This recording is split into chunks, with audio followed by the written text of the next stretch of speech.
Onde nós erramos?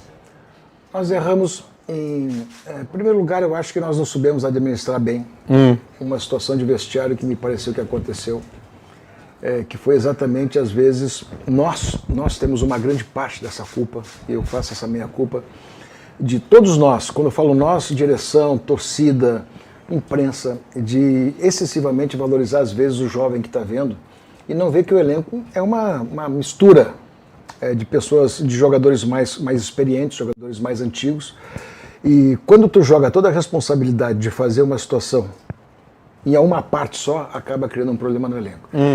Então, vamos dizer assim, se tu não conseguir administrar muito bem toda a projeção, euforia e expectativa que tu tem num jovem, e não administrar também uma situação de que na hora H tu vai precisar muito da experiência daqueles que jogam futebol há muito tempo e sustentam emocionalmente um time, se tu não conseguir levar essa situação equilibrada, tu vai criar uma divisão no grupo. Por quê?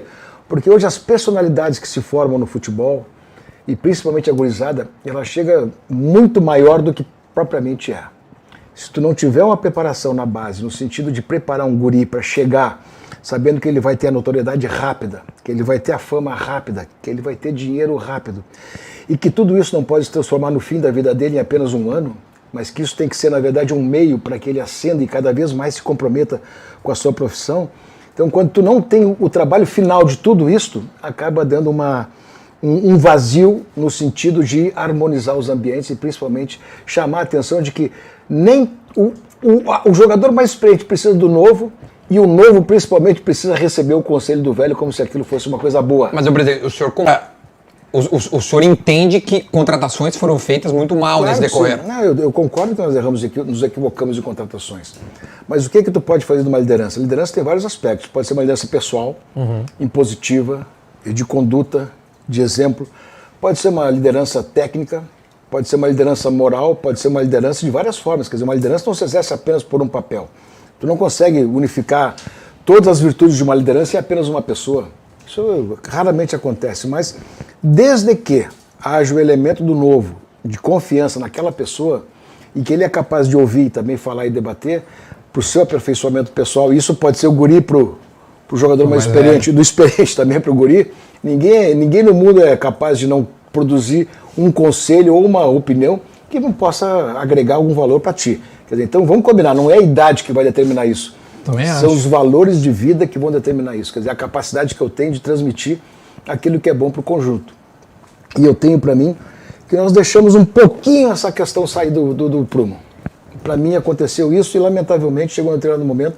Mas o senhor viu algum episódio específico para ter essa opinião? Isso é uma coisa muito interna, mas é o geral. Estou te falando em tese daquilo que a gente muitas vezes deixou de administrar melhor. Isso em anos passados? Em anos passados. Nem só 21, 18, 19, 20? Não, estou falando quando começamos a ganhar, quando tivemos assim a projeção de efetivamente, porque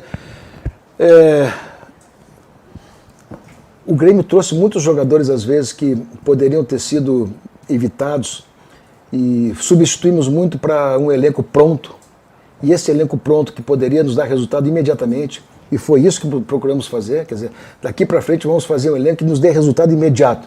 E trouxemos muitos jogadores experientes que não responderam, vários. E ao fazer isso, equivocamos a política. Equivocamos principalmente a política de formação. E se criou muito desse contexto que eu acabei de te dizer. Então, para mim... Esse é um diagnóstico. Sim. Isso é um diagnóstico. E tem outros também. Não, mas assim, esse é o diagnóstico, por exemplo... Se tu não quiser nominar, eu posso nominar aqui. Mas fica por tua conta. Não, então, por gentileza. Eu acharia ótimo que o senhor... Não, mas assim... Diga, é jornalístico isso aí. Jornalisticamente, a gente sabe, o Thiago Neves foi um erro de contratação. Sim. O Robinho foi um erro de contratação. Sim. Everton foi um erro de contratação. Tardelli, porra, Tardelli... Porque ele não veio, ele só veio aqui com o corpo. Entendeu? Lamentavelmente, quer dizer, não é... Porque o jogador que entrou sempre desejando sair. Por que contratar, presidente? Porque, na verdade, se tinha uma expectativa enorme de que pudesse dar o resultado. Não, o Thiago Neves, o senhor... A comissão técnica tinha a expectativa de que eles pudessem dar resultado. A comissão técnica tinha, de certa forma, de uma maneira muito particular, o Renato, que tinha, vamos dizer assim, esses caras estão comigo esses caras eu estou trazendo e eu vou fazer esses jogadores jogar aqui e dar o resultado que a gente imagina. Isso aconteceu, entendeu? E como a gente estava num momento de sempre disputar, nós estávamos sempre disputando. O ano passado disputamos a final da Copa do Brasil, em março. Estávamos sempre disputando. Então, agregar esse tipo de jogador, às vezes, tu pode ter um imaginário de que eles podem nos dar resultado. Vai dar? Não sei. Mas tu pode ter, assim, a expectativa de que eles podem dar. E como tem nome, e como tem tradição, e como tem experiência, e pode agregar um contexto importante para o elenco, poderia dar. Não deu. Essa é que é a verdade. É o risco do futebol. Políticas mas nós arriscamos muito. Arriscamos demais. Então, isso eu concordo contigo. Eu não vou tapar o sol com a peneira. Acho que arriscamos demais. Eu acho que o senhor sabe. Mas o senhor, na sua casa, o senhor dorme e diz assim, caguei, errei. Claro, mas demos ao treinador o que ele pediu para ganhar. Demos ao treinador o que ele pediu para ganhar. Acho que é importante dizer isso, né? Demos ao treinador o que ele pediu para ganhar. E aí tu me obriga a te fazer uma pergunta que até vou sobrepor a pergunta que viria adiante. Tá bom, né? Muito boa, cara. O Renato, esses dias, acho que até ele foi na Gaúcha, não quero aqui errar, fez uma frase que é a seguinte: comigo o Grêmio não cairia. Pode ser.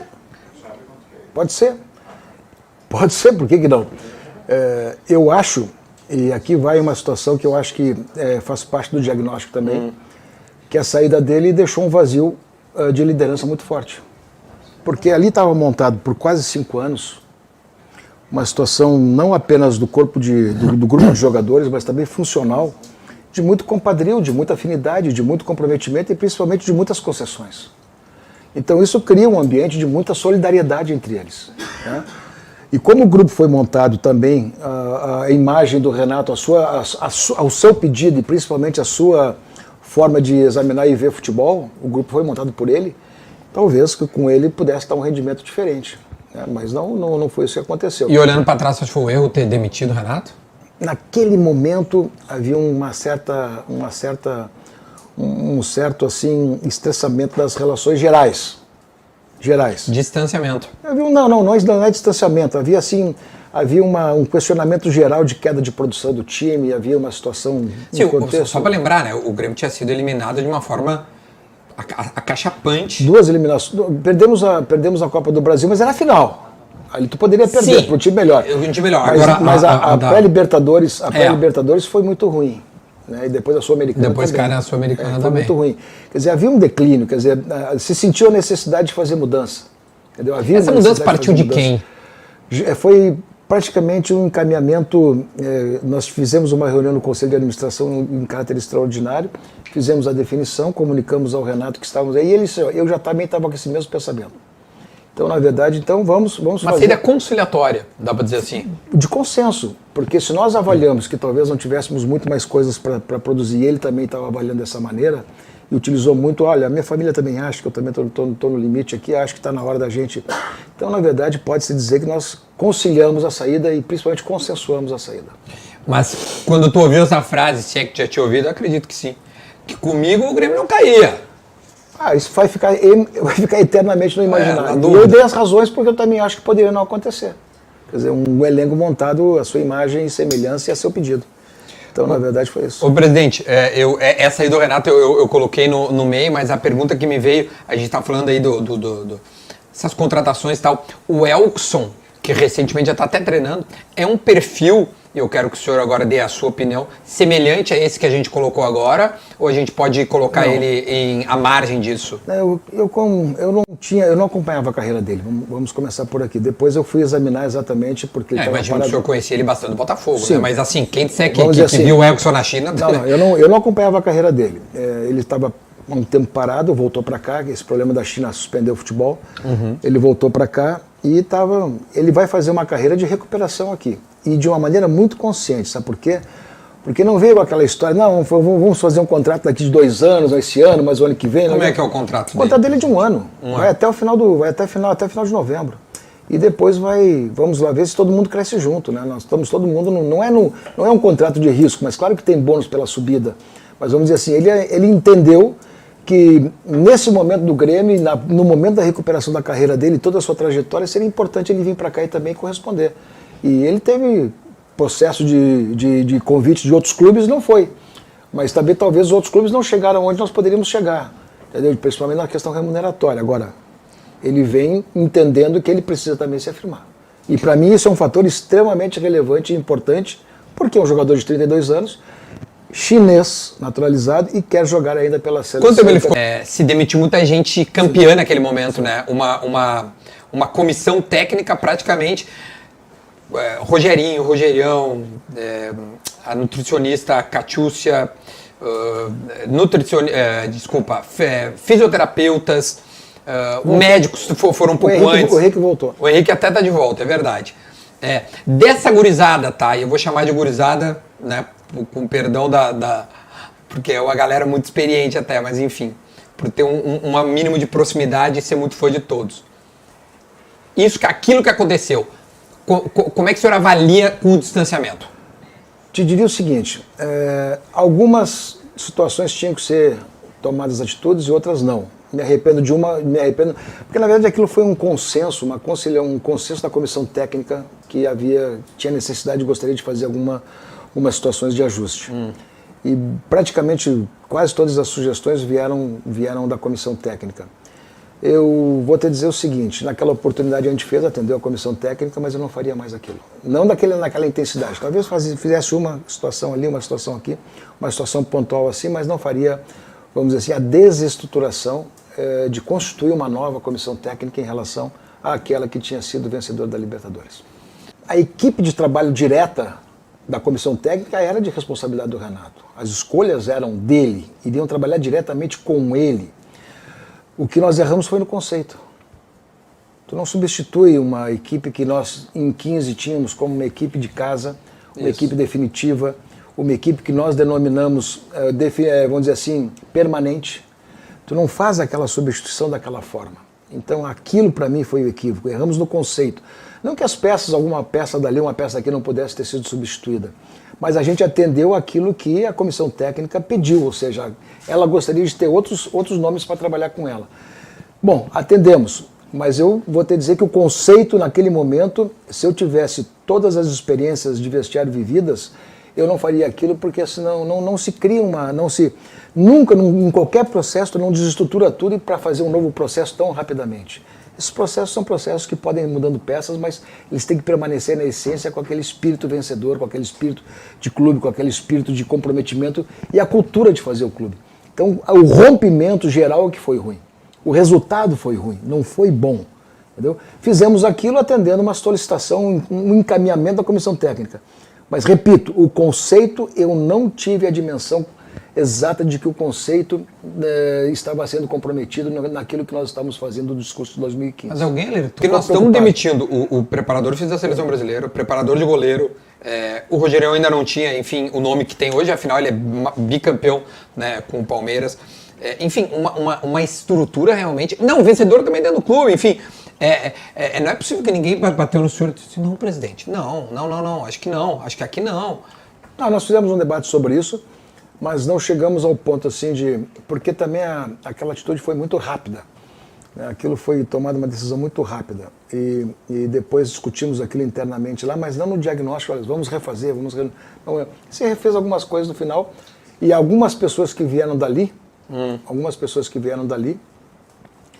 vamos dizer assim, além de ter retornado, foram preenchidas por outras que deram certo e outras não deram certo. E tem gente que já veio naquela oportunidade e nem está mais. Então, é verdade, preparador físico. O que importa, na verdade, é o seguinte: fizemos um processo, teve o equívoco de conceito, como eu te disse, da ruptura, eu acho que não se faz isso. Não faria jamais isso, nunca mais vou ter uma experiência dessa natureza. Interessante, legal. Nunca mais vou ter uma experiência dessa natureza, porque geralmente em outros processos de vida que a gente teve, nunca houve uma coisa tão abrupta assim, olha, pá, aqui, rompe aqui, começa aqui. Alguns que saíram, naturalmente poderiam sair, mas eu jamais vou repetir uma experiência dessa natureza, porque eu aprendi muito com aquele episódio. Legal, achou? Claro que eu não estava ali junto, mas houve uma situação e depois o que me foi comunicado e me foi confirmado depois, que efetivamente, depois daquela situação, o representante do jogador, que era o Jorge Machado, e o jogador fizeram uma avaliação de tudo aquilo que estava no seu ambiente lá e concordaram que a rescisão seria o melhor caminho. É isso que me passou. Né? E depois eu tive uma conversa com ele voltou depois, foi praticamente tempo depois ele fez aquela entrevista de despedida isso. E confirma essa versão. Né? Se houve alguma situação de uma outra avaliação, uma outra situação de que poderia ser objeto, vamos dizer assim, de sentimento que ficou escondido ou oculto, mas que na verdade poderia ser a sintonia daquilo que efetivamente ele pensava, não foi isso que foi a percepção final para mim. Para mim, o que efetivamente ficou valendo foram as versões que me passaram, tanto do seu representante como do próprio jogador e do próprio Marcus Herrmann, que era o diretor, que isso foi um consenso que veio de lá pronto. É isso. Então eu não vou avaliar outra situação que não aquela que as 3 vozes da decisão me passaram. É isso. E para mim, o Michael foi naquele momento, vamos dizer assim, aquilo que efetivamente deu a cara, a dimensão, o modelo e o tamanho do que o Grêmio poderia ser. Nenhuma dúvida. Para mim aquilo foi... Eu acho que ele é uma ruptura de estilos. É uma ruptura de estilo, mas com ele tudo dava certo. Entendeu? Então aí tu agregou o Luan, tu agregou o Juliano, que jogou uma boa parte com ele, o Jailson e o Arthur, quer dizer... ele vendeu alguns volantes, né? Ele vendeu 3. Ele vendeu 3 volantes. Isso faz falta. Sabe que não estou dizendo que o Grêmio não... O Grêmio caiu não foi pelo final. Também foi pelo final. Mas o Grêmio caiu também muito pelo começo, que é aquela situação... Dos 8 jogos ali. Dos 8 jogos, aquilo ali que foi o definitivo. Não se faz um campeonato fazendo em 24 pontos. Isso não tem salvação. E tanto isso é verdade que precisava apenas 3. Daqueles 22, precisava mais 3. Então, na verdade, aquele momento da desestruturação do elenco a partir do Covid, do próprio Thiago Nunes, que teve Covid, também ficou afastado, aquele momento que muitos jogadores novos acabaram indo para o time e a resposta ficou mais difícil, né? Aquilo para mim foi definitivo. Se tu avalia que essa situação foi a responsável pela queda e no final, pelo restante do campeonato, porque todo mundo vacilou, o Filipão também não fez a campanha que tinha, o Mancini não fez a campanha que tinha, o Thiago também não fez a campanha que deveria fazer. Então não era exatamente uma situação que a gente olhasse para frente e pudesse assim, bom, mas dessa maneira que a gente pode consolidar uma situação que tecnicamente pode dar continuidade e pode não levar em conta o fato da caída, mas principalmente que aquilo que poderia acontecer poderia também ser um resultado melhor do ponto de vista técnico. Também não aconteceu. Então, muito antes do que um equívoco, do que um erro, se fez um conceito e se apostou no conceito. Não deu certo, troca-se o conceito. É isso. O Matheus Fassi, se tu agregar Matheus Cavacchioli... Aí tu pode agregar vários componentes. Né? O pênalti que não deu, e não deu por quê? E não deu porque não foi ao VAR. Sim. Tiveram outras atuações desastrosas de arbitragem. Né? Bom, aí se nós entrar nesse debate aqui... Se tu quiser falar, eu acho que... Se nós entrar nesse debate assim em relação... O Grêmio exerceu, de certa forma, principalmente o Grêmio e o Bahia, exerceram alguns papéis de protagonismo político em várias discussões do futebol brasileiro. Né? E eu sei lá se isso teve reflexo, mas tem algumas situações que foram normais dentro da arbitragem e outras situações que foram absolutamente comprometedoras. Eu não vou dizer que os nossos equívocos frente ao Bahia nós não merecemos perder. Tá bem, perdemos. Mas tem situações que a gente poderia ter... Aquele jogo do Palmeiras em casa, aquele gol do Elias. Numa situação de não impedimento. Ajustadíssimo. Né? Porque eu recebi o Denis aqui e ele falou muito do tamanho da linha do VAR. Né? E ele à CBF, ele recebeu assim, uma espécie de respostas a algumas dúvidas que no momento ele queria saber. E ele ficou, saiu de lá satisfeito e aí começa algumas coisas. O Grêmio, em duas oportunidades, o Grêmio fez as reclamações e recebeu as respostas com razão, que o Grêmio tinha razão. Né?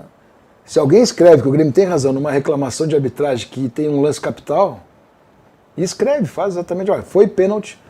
Jeromel no Grenal. Não foi pênalti? Esse é o inconclusivo que mandaram. Aquele que mandaram que foi inconclusivo. Não existe pênalti inconclusivo. Ou é falta ou não é falta. Porque na dúvida, no pênalti, o que tu marca? Marca o pênalti.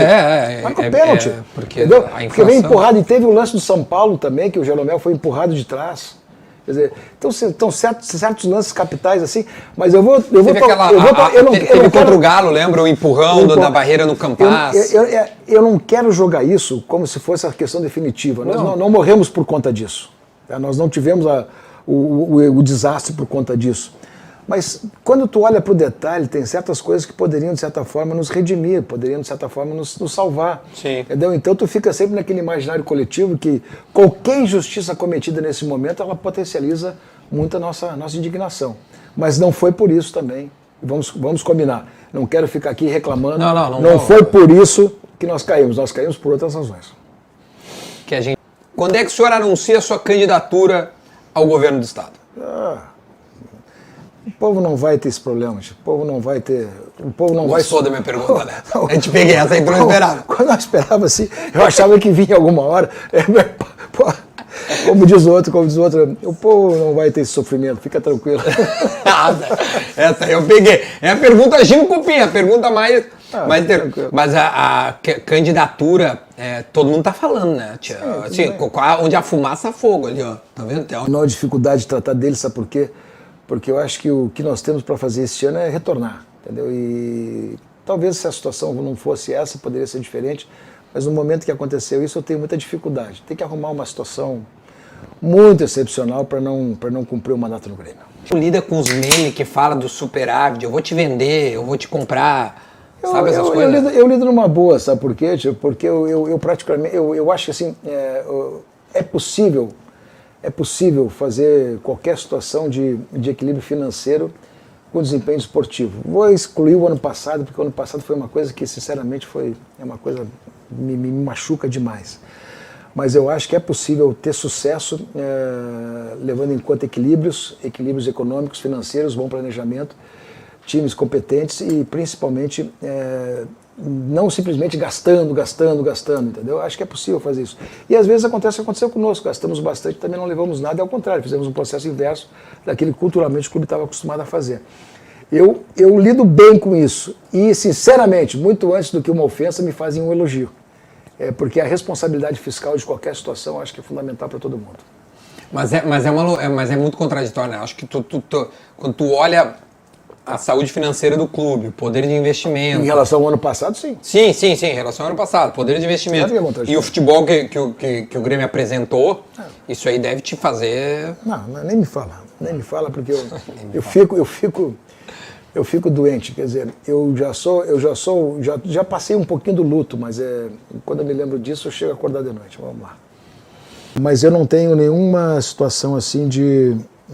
quero dizer assim... Ninguém passou do limite. O que acontece nisso a gente tem que absorver, desde que não seja absolutamente assim agressivo. Uhum.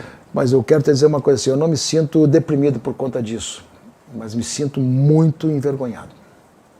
É uma coisa tu emocionalmente, como tem a pergunta ali, ser amado, idolatrado, o que aconteceu, como é o teu lado emocional.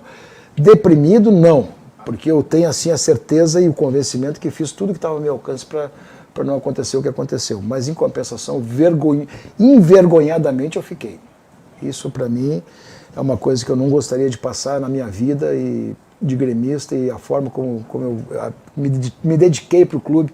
Tivemos um projeto de clube e aconteceu o que aconteceu. Se, do ponto de vista emocional, eu fiquei muito abatido, não deprimido, mas abatido, mas envergonhado, sim.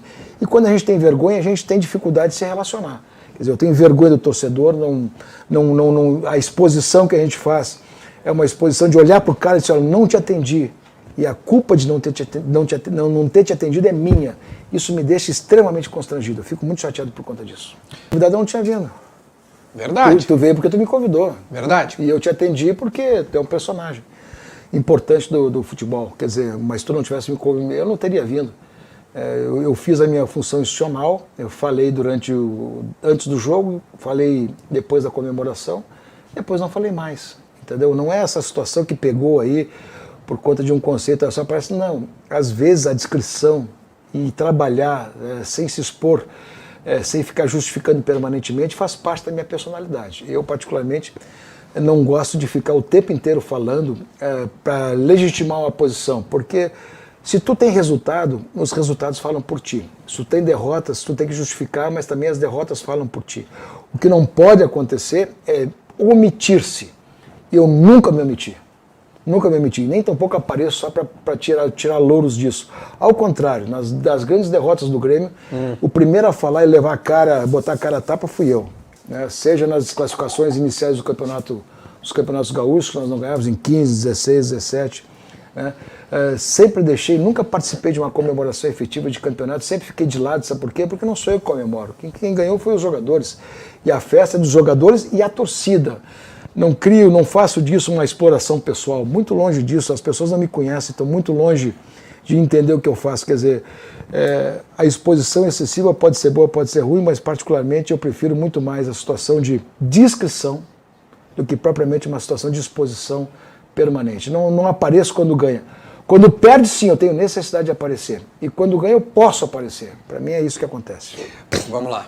As pessoas fazem um juízo muito errado, às vezes, de distanciamento, essas coisas assim. Não. Em primeiro lugar, nós ficamos 2 anos sem jogar. Praticamente 2 anos sem jogar. Perto da torcida. Ficamos 2 anos sem conviver nas festas consulares.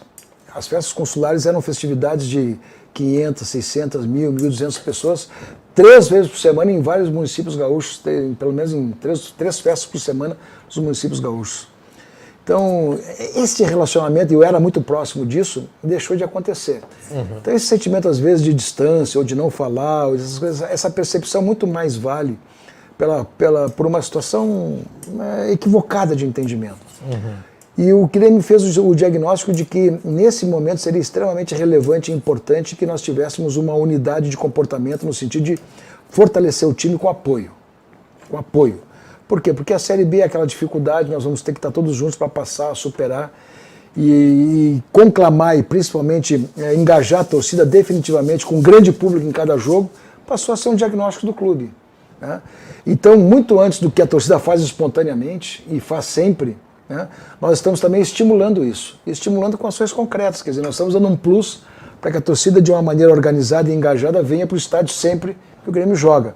Isso passa por várias atividades, passa por vantagens econômicas, passa por privilégios, passa por recuperação de associação, incentivo à associação, passa pelo cashback, passa principalmente também por uma nova forma de vinculação com o clube não associativa, mas uma espécie de clube de vantagens de engajamento no clube com uma pequena contribuição, um exército tricolor contribuinte, porém com algumas vantagens, algumas situações. São diversos programas, serve também para colecionar camisetas,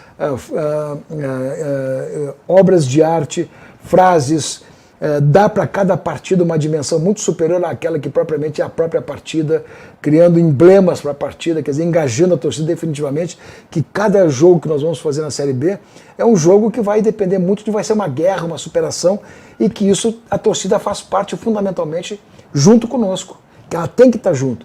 Nós queremos cada estádio com 30, 40 mil pessoas nos jogos da Série B. É isso que queremos. E para isso estamos facilitando e colocando à disposição um programa que o clube vai fazer oficialmente. Então, basicamente, passa por aí. O alentaço, o alento, o alentaço, o alentaço e o alento são programas que visam exatamente esse escopo para um diagnóstico de clube de cada vez mais favorecer a torcida no sentido de trazê-la para dentro do estádio. O Grêmio contratou uma forma assim de criar um engajamento muito forte no sentido de emblematizar, como é que eu vou te dizer assim, emblematizar o jogo, emblematizar toda a informação, emblematizar essa relação e essa vinculação com a torcida não seja apenas uma situação de engajamento do jogo, mas que seja símbolo, tenha símbolos, que o sócio seja verdadeiramente um participante de todo o processo de identificação com o clube do jogo e que isso tenha não apenas uma forma de pagar ingresso ou pagar associação, mas que ela seja... comprar uma parte. Comprar um gesto, comprar um emblema, comprar uma camisa, comprar uma identificação, de modo que todos nós celebremos aquele momento como aquele momento fosse o único da partida. Esse é o projeto inteiro. Tá essa situação? Esse assunto já teve altos e baixos, nesse momento está no baixo. Existe um acordo judicial minutado. Esse acordo judicial envolve todas as condições de aquisição, os compromissos que o Grêmio assume, como assume também a gestão do estádio, como se resolve o restante das situações do passivo da inadimplência ambiental que ficou por conta da construção do estádio, está tudo documentado ali. O Grêmio tomou todas as precauções, o Grêmio fez todas as diligências, o Grêmio fez todas as auditorias. Essas diligências e auditorias estão em nosso poder. Aconteceram alguns fatos que, durante o processo, que mudou inclusive a propriedade da própria OAS em relação... A Caragunes, né? Não, Caragunes é outra coisa. Em relação à própria propriedade dos ativos da OAS em relação às arenas, Mudou um pouquinho também o entendimento do próprio negócio, não se consumou os compromissos finais, e eu vejo hoje que o Grêmio está disposto a fazer, mas eu não vejo mais condições jurídicas e técnicas financeiras de fazer o encaminhamento e também do que juridicamente restou das dificuldades que foram criadas principalmente por essa mudança de propriedade. Então eu não sou mais aquele entusiasta de antes. Eu acho que vieram fatos novos, não gerados pelo Grêmio, mas que vão, de certa forma, criar uma condição muito ruim de negócio. Dentro disso, era um contrato de 20 anos. Sim, termina em 33. Em 33. Final de 33. Foi início de 13. Início de 13. Então, em 33, a gente tem 22, 11 anos. Isso. Mais 11 anos. Dentro daquilo que são os jogadores, do seu desempenho, da sua exposição, às vezes, para o mau desempenho, de bom desempenho, o excesso de elogios e o excesso de críticas. Se tu escalar um time por conta dessas influências de influencers, ou de imprensa, ou de torcida, no sentido, se tu conseguires levar em conta esse ambiente de fora, tu não vai construir um grupo forte e tu não vai construir um grupo unido e também não vai dar condições para o futebol ser uma coisa que, logo ali na frente, pela solidariedade interna gerada no ambiente interno, seja um grupo produtivo, um grupo competitivo. Entendeu?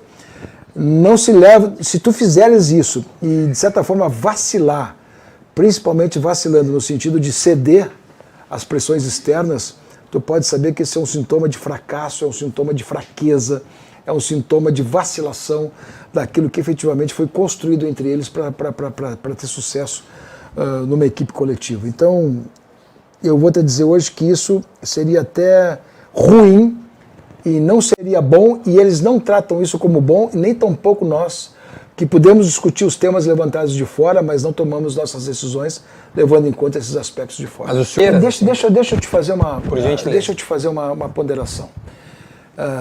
Eu valorizo muito a capacidade de pensar, a capacidade de raciocinar, a capacidade de estabelecer um raciocínio e expor isso de uma maneira que possa ser própria. Mas e é perfeitamente perceptível isso, que quando as redes sociais influenciam, por exemplo, no comportamento de um jornalista, de um colunista, de uma forma de manifestação de um influencer, quer dizer, hoje existe um excesso de informações que muitas vezes as pessoas dispensam a sua própria convicção para atender um determinado público e tudo mais. Eu, particularmente, não concordo com isso, quer dizer, eu não acho isso razoável. E alguns episódios são muito marcantes disso. São muito marcantes disso, quer dizer, tu vê assim exatamente que muita gente fala para o público das redes sociais. As redes sociais é um território livre, se convive com eles, existe isso.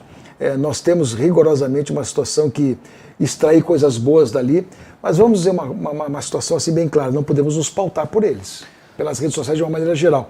Nem tampouco aqueles que emitem opiniões não pode se pautar por uma opinião que possa reproduzir a vontade das redes sociais por um determinado assunto, porque nem tudo é aquilo, porque as próprias redes sociais têm o próprio contraditório. Então eu fico muito preocupado com a nossa capacidade de discernir. Quer dizer, olha um assunto, tu tem valores para discernir, tu está formado em várias situações para ter capacidade de discernir e formar o teu juízo. Agora, se tu não tiver mais capacidade de discernir pelo teu juízo e simplesmente vai Maria, vai com as outras, aí pode saber que nossa sociedade está retrocedendo uma enormidade. Não, sendo... Quer dizer, a capacidade de interagir com as várias redes, seja o WhatsApp, seja Facebook, seja Twitter, seja Instagram, seja o que for, se tu pega um clube que está perfeitamente organizado, tu tem orgulho de dizer que tu interage com 10 milhões de torcedores. Entendeu? Agora, se tu interage com 10 milhões de torcedores, não é simplesmente para ser aplaudido, tu interage porque ali tu tem uma enormidade de opiniões. Agora, o que tu não pode fazer é que aquelas opiniões sejam balizantes ou determinantes ou definitivas para ti, muitas vezes, transversar sobre as tuas convicções. Isso, para mim, é muito claro. Quer dizer, tu tem uma linha. Se fosse isso, eu teria que fazer o seguinte: agora eu vou endividar o clube porque o superávit passou a ser uma espécie assim de meme. Não dá para fazer. Não dá. Quer dizer, uma coisa é tu ter responsabilidade. Mas, por exemplo, as redes sociais batem muito no valor das vendas versus o valor das compras. Para onde vai ou para onde foi? Acho que tu sabe o que eu estou falando, né? Entendi. O Grêmio sempre foi capaz de fazer suas receitas. A boa questão administrativa é aquela que tu dependa de pouca capacidade de venda para fazer o teu sustento, a tua autossustentação. Quer dizer, quanto menos tu depender de jogadores de venda, de direitos econômicos de jogadores para ter a tua autossustentação, melhor. Lamentavelmente não é isso que acontece. O futebol brasileiro permanece ainda de uma maneira muito dependente da formação, da venda de fazer isso. Quando tu faz isso, tu cria uma sustentação de autossustentação de tudo aquilo que o futebol gera. Quer dizer, tu sustenta a tua estrutura, tu sustenta as tuas viagens, tu sustenta as folhas de pagamento, tu sustenta as folhas de pagamento dos seus servidores, tu sustenta tudo aquilo que diz respeito ao clube, e isto é uma parte da receita para sustentar toda a estrutura. Quer dizer, é isso. Quando o Grêmio vendeu 700 milhões no curso do tempo, efetivamente foi. Agora, os 700 milhões serviram para cada exercício corresponder a uma necessidade de cumprimento pleno das suas obrigações. Bate muito nessa tecla. Por exemplo, a venda do Wanderson, 70, o Grêmio recebeu a totalidade desse valor? Do Mônaco, agora no início do ano? Sim, não. O Grêmio não recebeu toda a totalidade, mas o Grêmio fez alguns adiantamentos.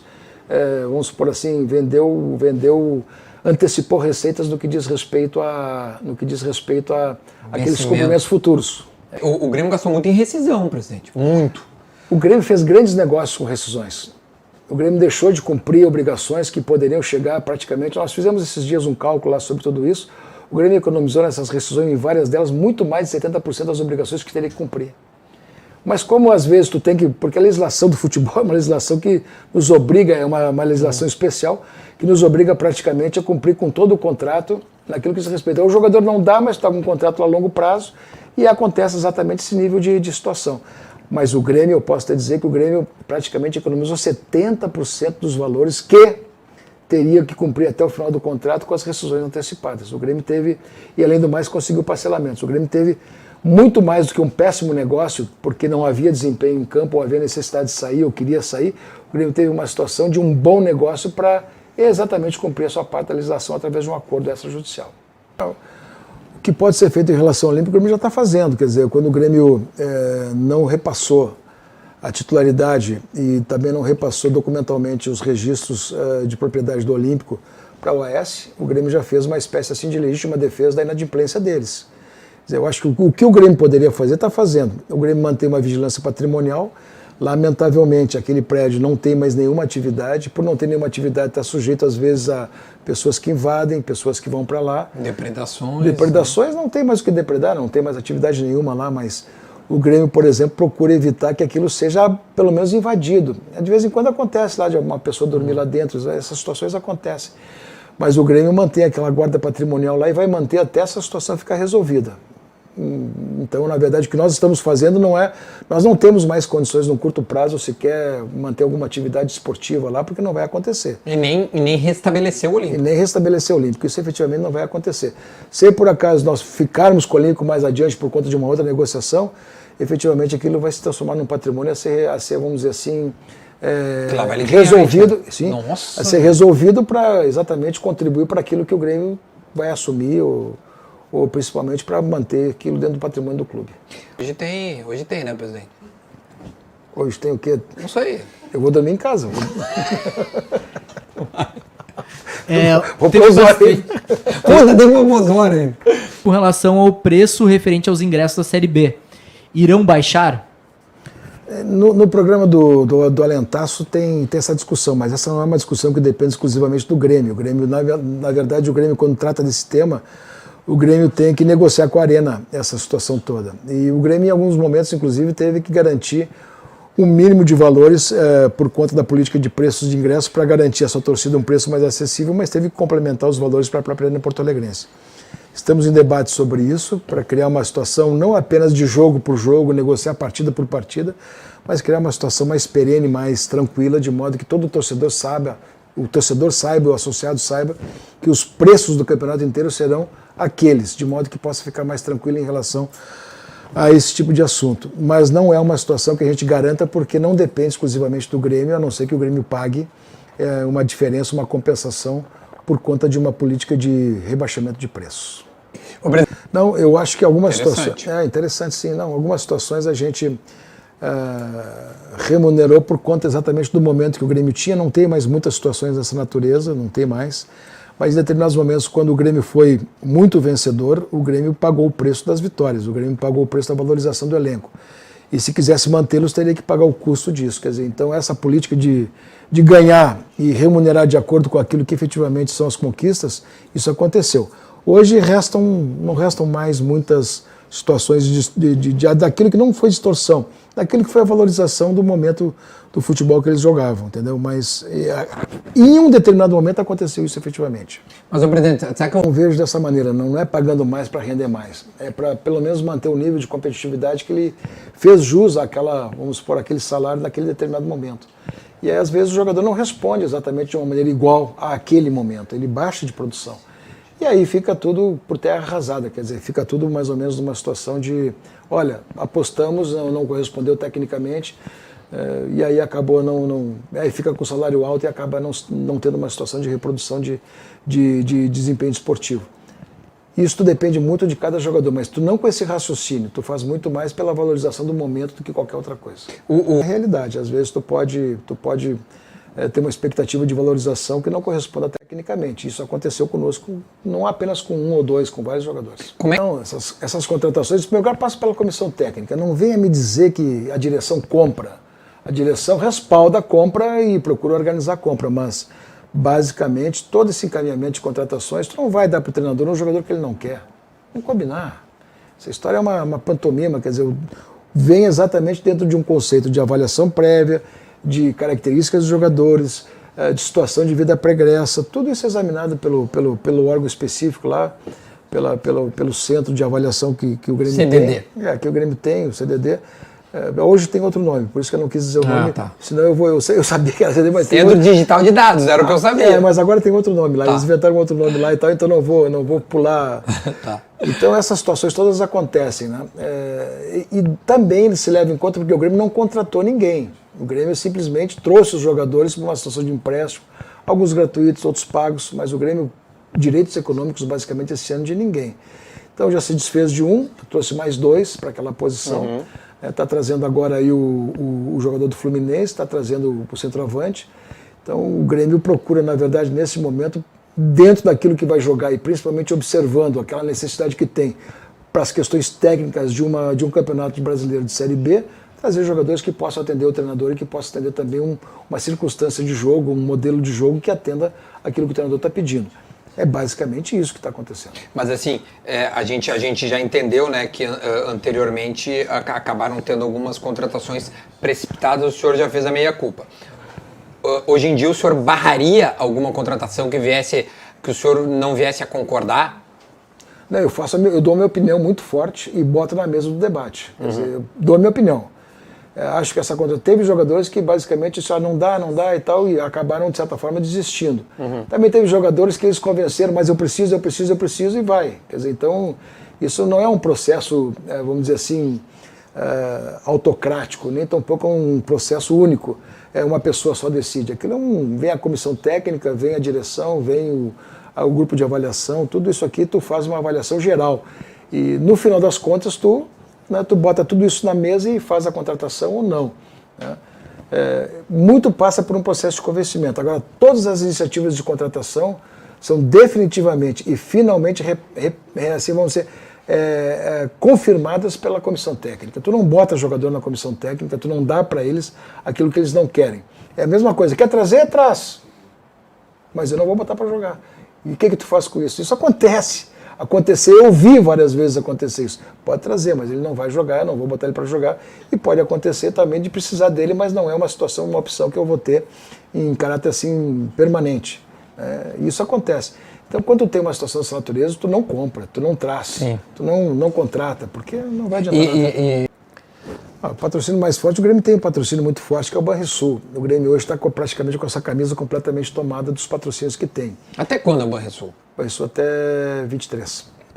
Nós temos o patrocínio da Unimed, temos o patrocínio das Americanas, o Banrisul é o patrocínio Master, a Marquespan entrou no patrocínio agora recentemente e já teve outros patrocínios, a camisa, a Umbro também, que é patrocinadora do próprio uniforme. Então o Grêmio está fechado em termos disso. Se tu vai levantar em conta outras situações de investidores, né, o Grêmio não tem essas benemerências todas, o Grêmio procura trabalhar exatamente situações, mas o Grêmio, posso te dizer que o Grêmio tem bons patrocínios no contexto do futebol gaúcho.